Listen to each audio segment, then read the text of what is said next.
राधे राधे। सब लोग ब्रह्मचर्य का पालन तो करना चाहते हैं, लेकिन ब्रह्मचर्य का पालन करते समय जो उनको सबसे दुविधा अपने जीवन में फेस करनी पड़ती है वो ये है कि उनको जब काम वासना का वेग आता है तो वो ना एकदम व्यतीत हो जाते हैं।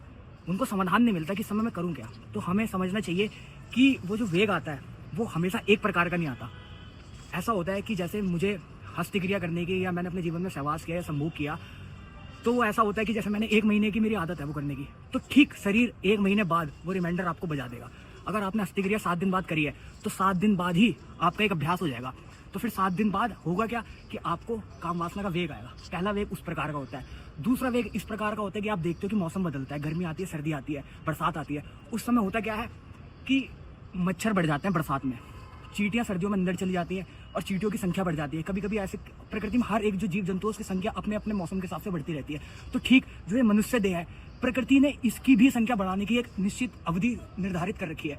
तो एक उस तरीका का वेग आता है जब प्रकृति आपसे चाहेगी, आपका शरीर आपसे बलाते ये सब चीजें करा लेगा, वो दूसरे तरीके का वेग आता है।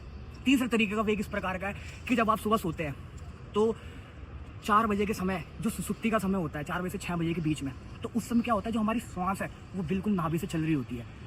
उस समय जो हमारी श्वास है उसका जो धक्का पड़ता है वो श्वास हमारी इतनी नीचे से चलनी शुरू हो जाती है कि नाभि के नीचे से वो जनन इंद्री पे चोट मारना शुरू कर देती है।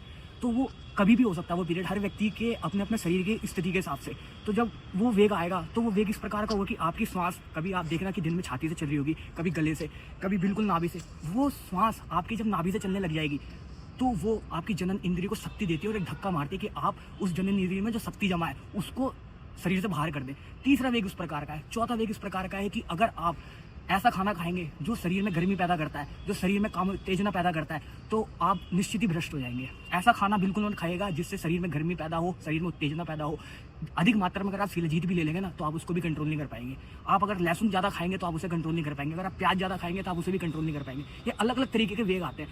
तो जो साधक है, जो ब्रह्मचर्य से रहना चाहता है, उसे समझना पड़ेगा कि किस समय किस तरीके का कैसा वेग मेरे जीवन में आ रहा है, तो तब उससे बचा जा सकता है। नहीं तो इससे बचने का कोई और उपाय नहीं है कि हम सोचे कि एक ही तरीके से। दुश्मन आएगा, हर बार अलग अलग तरीके से आपको हराने की कोशिश करेगा, लेकिन आपको हर बार ऐसा तरीका ढूंढना है कि आपको दुश्मन की छाती पे पैर रख के उससे हर बार परास्त करना है। राधे।